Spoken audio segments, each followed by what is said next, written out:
I've heard time and time again. And as a shop owner, I am guilty as charged as well of that'll never work in my shop. That'll never work in my shop. That'll never work in my shop. And then you start talking to other peers and they're doing that thing that you said would never work in your shop. And you're like, oh, hey, maybe we should try that. This is Shop Talk Her Way with JeanAnn SaintGrace. A very wise and influential man in our industry once said, whether you think you can or you think you can't, you're right. Hi, this is JeanAnn SaintGrace with Shop Talk Her Way, and I'm so excited to be here with you today. If I left you with a little bit of a trivia question there, the answer to that is Henry Ford. Henry Ford said, whether you think you can or you think you can't, you're right. And so today's episode is about leadership. It's about limiting beliefs. It's about the boxes that we put ourselves in that we think we can't get out of. And as owners, as technicians, as advisors, as anybody working in the shop space, it's easy to fall into the trap of, I don't think I can. And probably where we see this the most is whether a crew can produce a certain amount of money, if there's a ceiling to the amount of money that can be produced or sales that can be produced out of a shop, whether certain systems can be put in place and be successful. There's all these places where it's possible to hear, I can't. And it is so important that we really keep an open mind, because without an I can somewhere in our lexicon, we're just not going to get where we need to go. So if you've been sitting in the bleachers, kind of watching the world go by and wondering, what can I do to make my business better, to get where I want to go, whether it's a certain amount of take-home pay for an owner or a certain amount of profitability, your mindset is really the thing that keeps you from getting what you want. And if you just really think you can't, it's never going to come to fruition. So I don't always do this, but right now I would just like to really challenge you to think of the places where you have an I can't that comes up for you on a regular basis and turn that into an I can. And sometimes that takes some out of the box thinking. Sometimes it takes talking to somebody about it. And I think a lot of times, especially for shop owners, but again, for just about anybody in the shop, admitting that we don't know the answer to a question is often one of our biggest challenges. And sometimes it's powerful to either go to our team or go to a group of our peers and say, I'm having a problem with this and I don't know what to do.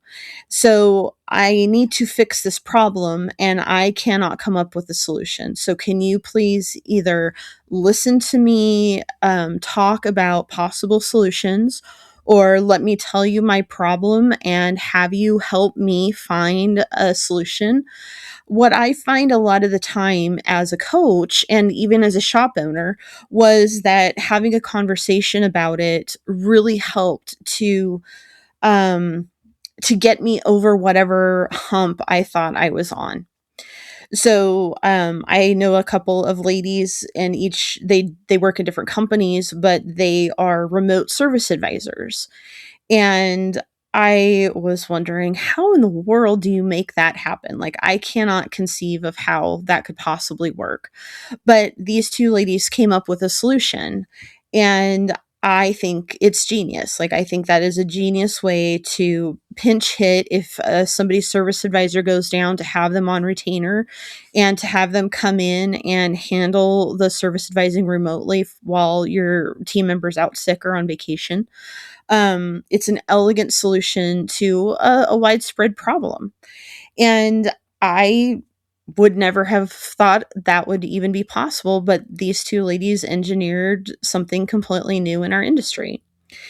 And you can think about, even our shop management systems, they can't possibly do this, they can't possibly do that, but guess what? They figure it out and they do. And even, with the onset of AI, the things that we can do with AI, whether they're structured from another company or these classes that are being taught for people to build their own AI models to help them run their shops more smoothly or to pull different levels of information out of their shop management system. Who would have thought that we could do that? So we're really in this age of I can, and people are fixing problems we didn't even really know that we had. So my challenge again, thinking back to what are you bumping up against and what are you having a challenge with, really needs exploration. And then the next question is, how long have you been struggling with this? How much energy have you given to it? How heavy is this weighing on your heart or your mind? And could a simple conversation fix that? A lot of us think that the people that are in our industry, especially if we're in the same market, are our competitors.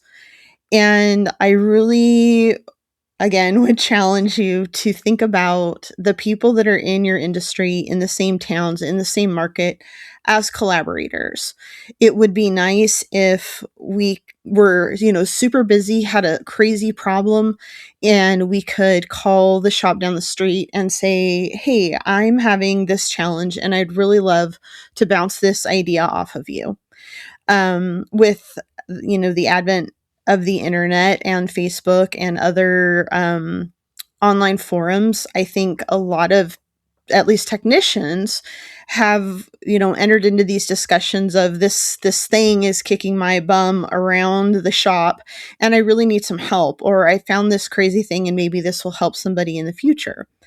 And opening yourself up to that level of vulnerability and saying I don't have the answer is really pretty powerful. It really opens up a new realm for us to explore.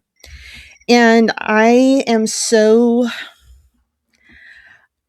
interested these days in helping people fix their challenges and finding out what's holding them back. And it's one of the unique things that I'm able to bring into my coaching is, what are we bringing from outside the shop into the shop and how is it creating problems in the shop? So where is this challenge coming from? A lot of people have challenges around how much money they should or can earn before it puts them into the space of being greedy or being the boss, or these labels and judgments that come with people who might think that there's some kind of a problem with earning as much money as you would like to earn. There's heavy judgment on that. Like if you go from being a technician to being the boss, then you become the man and automatically the enemy. And so where in our worlds are we making these judgments both internally and externally, and is it holding us back? This is when the money stuff is really, really interesting, for lack of a better word, when you start to get into it and how past experience has framed our references around money. If you, as say an advisor or even as a technician, were told, oh, you're greedy, you just want too much money and you're lining your pockets by trying to sell me this, it kind of shatters something in us and says, well, that was not my intention, but I don't ever want to be that. And so we might be limiting ourselves on our labor rates or on our profit margins or how much money we take home because we're scared of people judging us. And I mean, there's levels of earnings, right? But as long as we're acting in our integrity and authenticity, the sky's the limit for how much a shop can earn, how much profit they can make, as long as they're doing it authentically and with integrity. And I mean, I know that they're out there, and it breaks my heart to even think that, but there are people in business out there just to take advantage, who don't want to offer service, who don't care about people's safety, who just really are in the business for the money. But I don't think those are the people listening to that today, to this today. I really think that my audience, the shops that I work with, all are good, honest people and just really want to do the best that they can. And in that frame of reference, then you should earn as much money as you want without judgment. If you want to buy a big house, or you want to have a boat, or you want to have a fancy car, you know, there's no judgment on that. It's just fulfilling your dreams. And there's a lot of people that are saying that, shop owners don't care about their technicians or don't care about their teams. And there might be shops out there like that. Again, that's not the experience with the shops that I work with. Most of them are very concerned about how much their teams make and how much they might even cut their own pay to make sure that their people have the earnings that they need. So where are we limiting ourselves? Where are we stopping ourselves from success for fear of not even outside judgment, but our own judgment? Someone very close to me, it will go on about quote unquote rich people. And I hate to break it to him, but he's rich people. He just has this brick wall that he hits sometimes. And it's not out of jealousy. Honestly, I think sometimes it's out of fear that they don't measure up, or that they don't deserve it, that they haven't done enough to earn that kind of wealth and to deserve it. And the truth is, we all deserve to have the lives that we want to have, to live in the house that we want to live in, to have the toys or the things that we want to have, and the families and the travel and the experiences. And that's all of us, from the shop owner to the whole team, to the advisors and the technicians. And I'm so, I guess afraid might not be the right word, but it concerns me that we have people in our industry who are so tangled up in judgment that it's impairing their business success, their ability to take care of their customers, their ability to take care of their teams, and to be a team member. We have a lot of technicians out there, and even service advisors, walking wounded. They have been taken advantage of by other employers, and they come into a shop that really wants to help them excel, to make sure that they have good earnings, opportunities for growth, opportunities for training, good benefits. And they think, man, this is too good to be true. There's got to be a catch. There's got to be a place where this is going to go sideways, and they're not going to deliver what they're promising me, and I'm just going to end up getting hurt again, which then helps them or forces them to stay in the place where they are that might not be an ideal situation. And I hear this from shop owners. So I'm not guessing about this. I have a shop that they do a very extensive hiring process, and it takes them a lot of time to get over the distrust that a lot of techs have. They have a very different pay plan. They do hourly plus a gross profit bonus, and techs are very they think it's pardon my language, crap.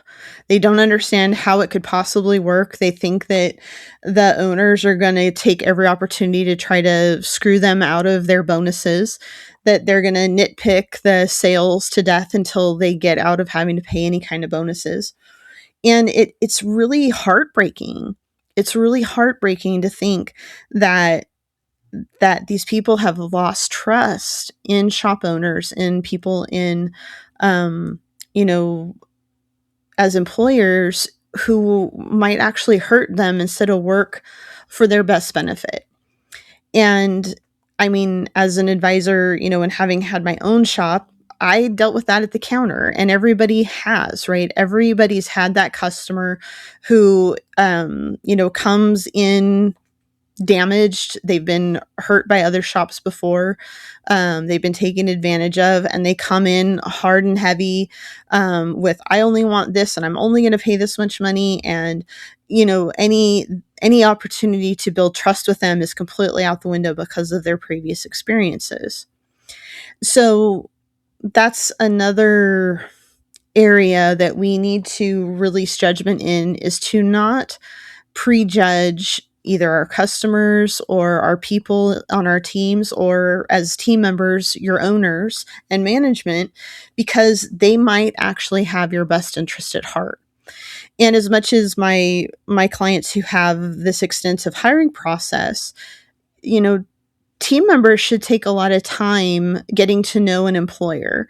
They should take every opportunity that's offered to either be in the shop, to speak to the owners, to get a feel for what they're thinking and feeling, and really open themselves to the possibilities. Now, that's sometimes a challenge, and it makes them scared and it makes them vulnerable.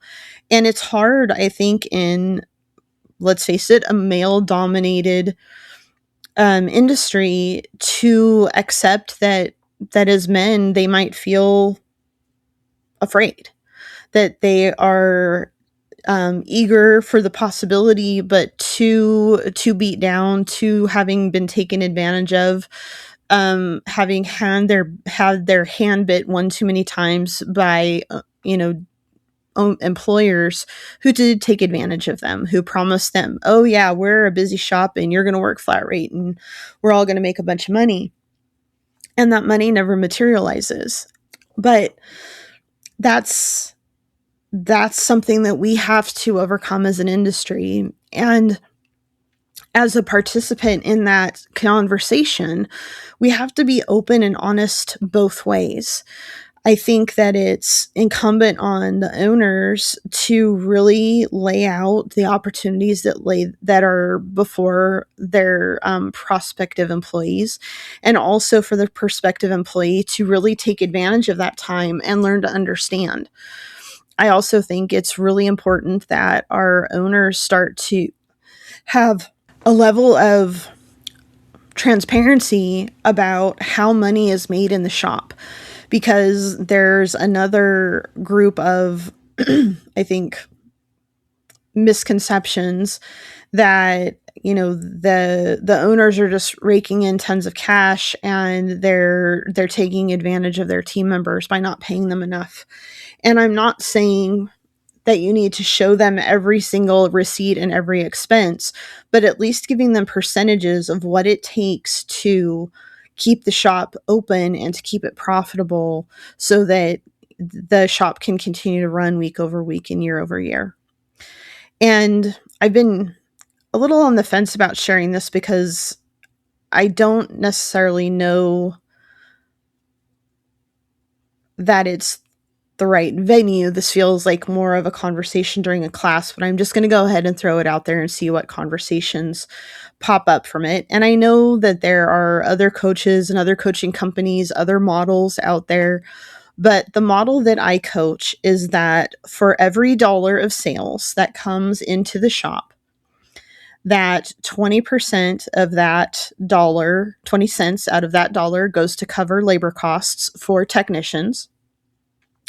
That up to 10 cents out of that dollar goes to cover service advisors.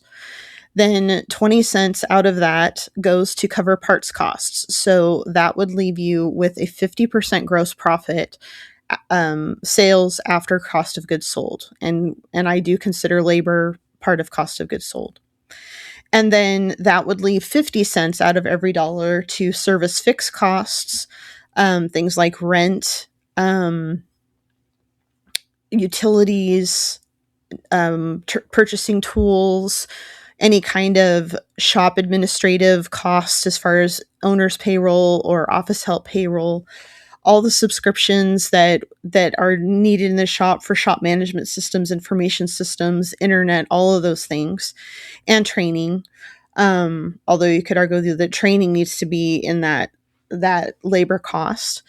And that would be 25 cents out of every dollar. And that at the bottom in the net profit line would be 25 cents left over. Now, this is a well-run shop with, you know, an appropriate amount of fixed costs, an appropriate or whatever deemed necessary salary to the owner. And that bottom 25 cents, that last quarter that's left over, is to do things like buy better tools, buy big equipment, purchase loaner cars if you want to have a loaner fleet, fund, um, improvements to the buildings, pay taxes, income taxes. That's what that bottom profit line is for. And there are owners too who share that out amongst their team if that's what they'd like to do with it. And I know there's probably other models that push those envelopes one way or the other. That's the one that I like and I think is attainable. And what that also means is that for every dollar spent in the shop on fixed and overhead expenses or anything else, if you want to buy equipment, that means that if you spend $1 on equipment, you have to have $4 in sales to pay for it. And because there's 4 quarters in $4 that drop to the bottom line. And I hope that math is straightforward and simple enough, because I would prefer to do this with, like a presentation and show you guys the breakdown. But if you can imagine having 4 quarters and breaking them down that way, I think that gives you a pretty good idea. But the most important thing about that whole conversation is that we're sharing that with our team and letting them know what the profit model looks like and why do we want a certain amount of hours produced or a certain amount of sales or gross profit per hour or net profit per hour. These are the conversations that we need to have as owners to help our team understand, if we're looking at them to, especially technicians, to produce a certain number of hours, then they need to understand where that number is coming from, that it's not just arbitrary. And this is a place where the I can'ts can really crop up. I can't make that many hours because insert reason here.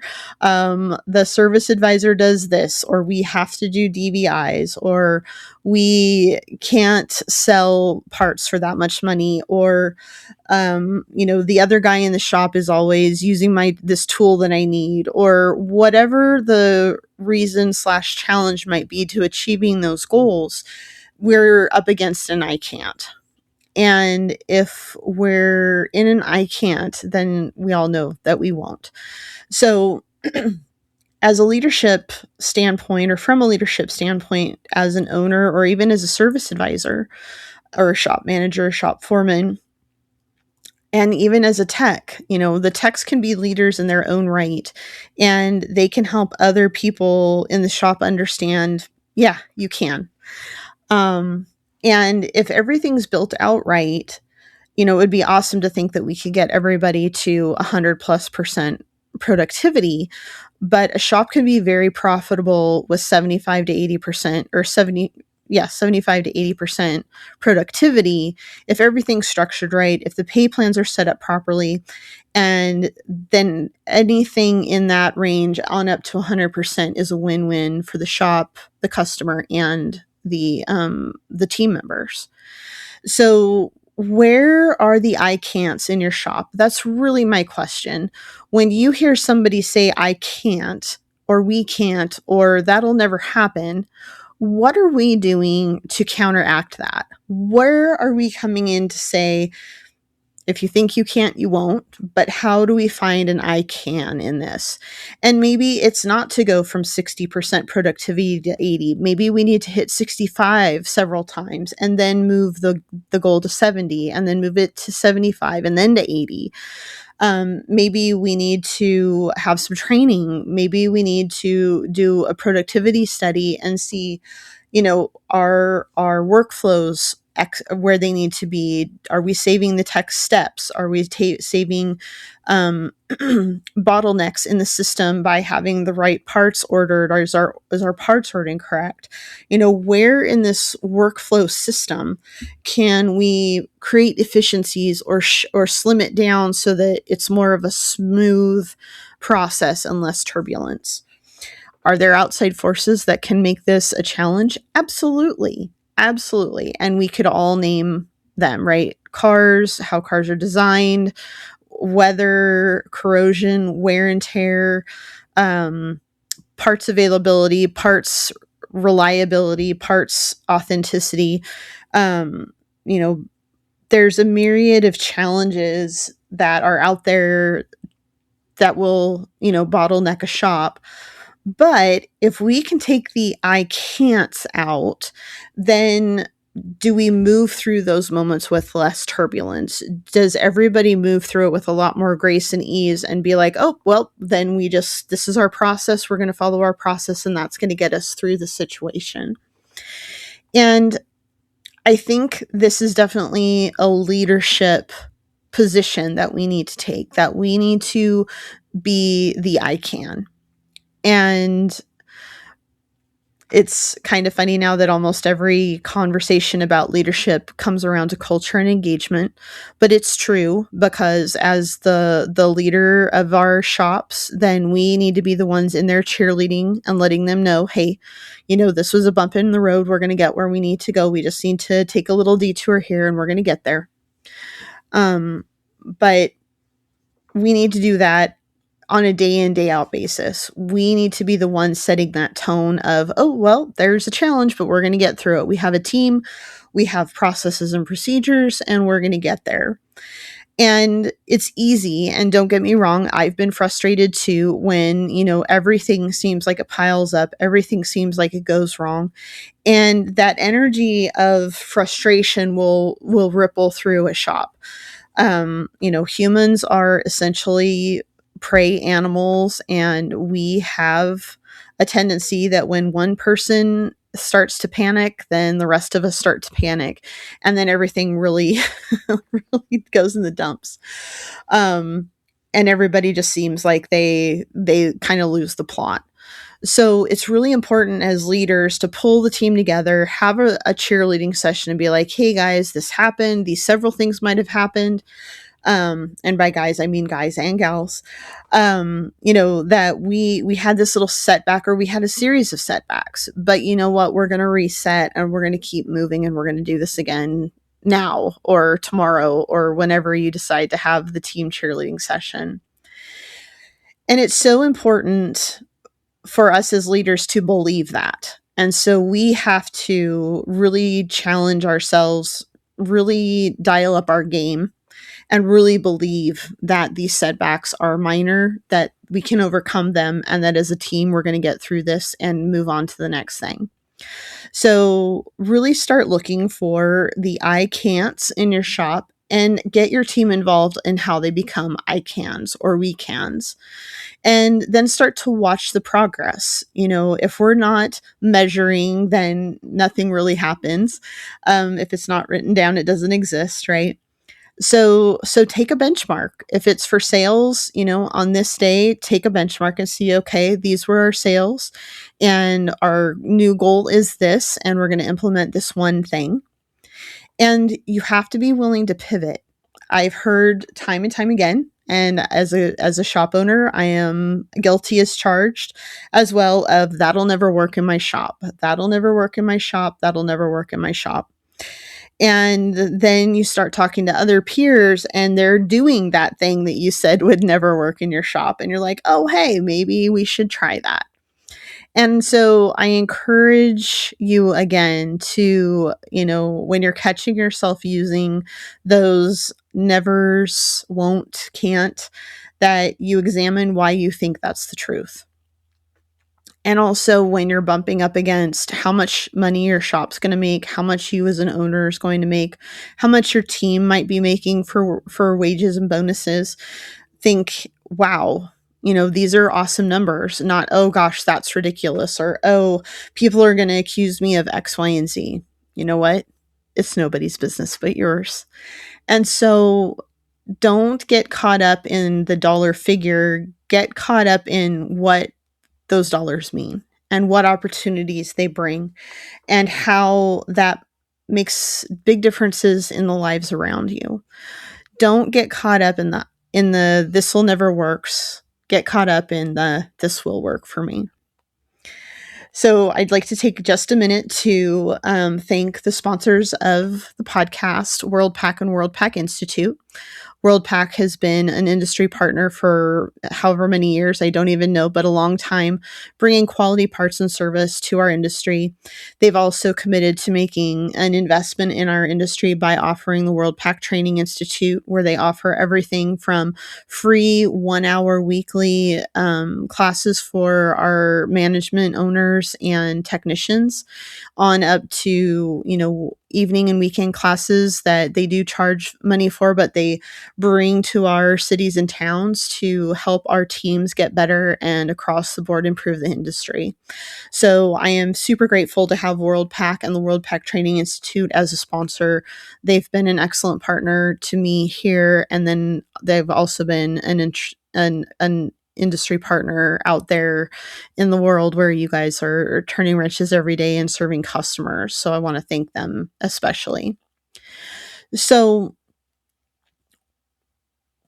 where do we go from here? I don't want anybody to think that I am such a Pollyanna that I think there's never any really big problems. If you guys know anything about my story, we had our own share of problems trying to hire a service advisor that would represent our business the way we wanted it to. Building out a team. We had tremendous challenges building out a team, and we'd get just the right mix, and then somebody would decide they were moving on and put a complete hole in the plan that we had. So, I did not live in a perfect world, but we lived in a good world, and we continued to pivot and keep making things work. Up until they just couldn't because of my husband's illness. And then we pivoted and we found a new way for us to live. We found a future for the shop with another owner and a future for our teams with that new owner. And, so I know there are some things that it's really, really hard. And if I leave you with nothing else, it's that any challenge can be overcome, that any challenge will push you to the limit of your leadership abilities and then push you some more until you grow as a person and grow as a leader and grow as a human being. And don't get caught up in the downside of it, is because almost every downside has a silver lining. Like I said, whether it's personal growth or growth as a leader or a change into a new lifestyle or a new life period, our challenges can bring us really powerful gifts. And when you're in the middle of it, it's really hard to see. Believe me, it's really hard to see the silver lining when you're dead in the middle of it. But once you get some time and perspective, you can see how things generally do work out for the best. And I really want to leave you with the thought that things can always get better. And a lot of times we're the ones who hold the keys to open the doors that makes things better. And as a coach, if you ever need somebody to run an idea by, or you just flat need coaching, or if you need an outside opinion, find somebody who you trust to give you good advice, who will just sit and listen to you talk and then either give you, some ideas to help make your idea better or point you in a different direction, or at least give you a place to say, I don't know what to do, and then build from there. Don't get caught wrestling these alligators by yourself. I think as people in general, none of us want to admit that we don't have the answers. But as owners, we definitely don't want to be seen to lack knowledge or to not know what to do. But showing that level of vulnerability, opening yourself to the possibilities that you haven't thought of. Those are powerful moments. And those moments are the ones that generally get you pointed in the right direction. But one of my deep concerns across our industry is the high level of emotional stress and broken dreams and things just not going the way we expected them to. And a lot of people will get siloed into not wanting to admit that things aren't going the way they want, or not having the answers, or afraid to admit they might have made a mistake. And I can honestly tell you that the moments when I said I've made a mistake were the moments where I grew the most. So have some trusted advisors around you. If it's another shop owner, if it's a coach, if it's a peer group, if it is, someone with gentle ears that you meet on the internet, you never know where the wisdom will come from. So, and my offer to all of you is that if you ever need a call, if you need to unload something, if you need some help with something, it could be a quick question, or it may be something that you actually need some coaching on. Please don't hesitate to reach out, because if I don't have the answer, somebody within my network does. And I'm going to be happy to put you there.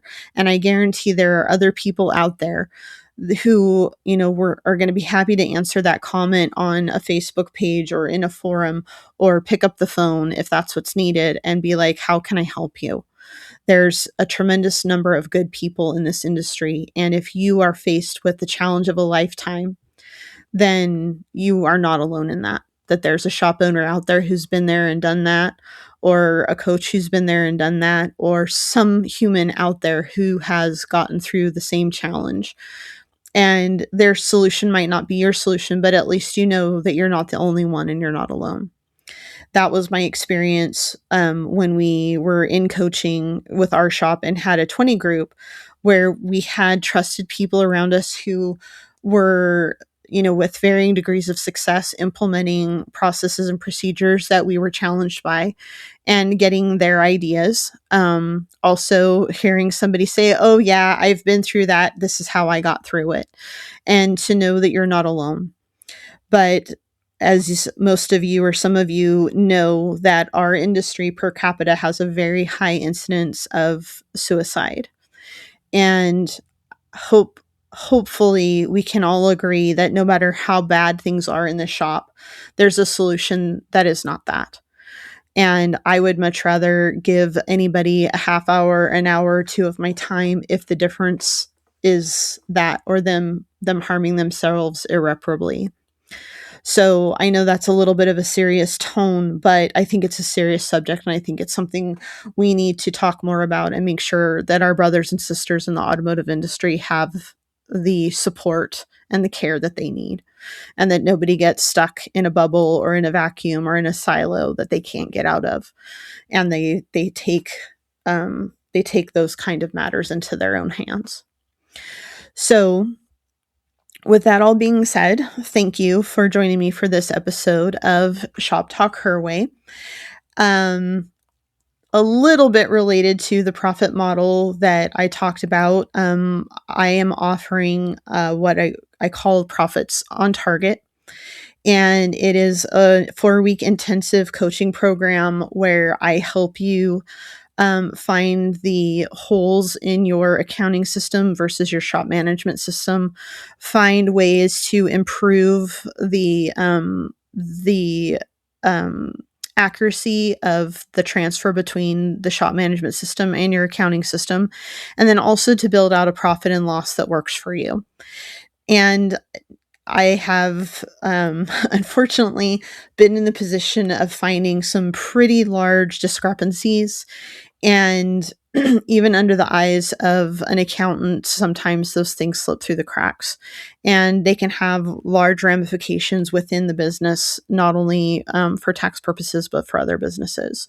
So if you're interested in exploring Profits on Target with me, please don't hesitate to send me an email, get on my schedule. We'll have a talk about that, and we can get you signed up for that 4-week intensive. it's been fun for me to do that with clients, and the clients who have done it come out with a much better picture of their profitability as a shop, know that their numbers are correct, and then have a useful tool in their profit and loss and their accounting systems moving forward. So that is something that we at AutoFix are offering, and I'm spearheading that. So if you have any interest in that, please don't hesitate to grab my contact information out of the show notes and bring that to us. My closing remark is I really do appreciate all of you. My heart is with you, and sometimes we get ourselves into pickles that seem insurmountable. The I can'ts might start to add up, and we need somebody to shine some light into our I can'ts and make them I cans. So, whatever your I can'ts are, I challenge you to go out there and find the I cans in them, find your solutions, and get your shop your way. Thank you so much again for joining me. This is JeanAnn SaintGrace and Shop Talk Her Way. I'll talk to you soon. Have a great week until I see you again. Bye-bye.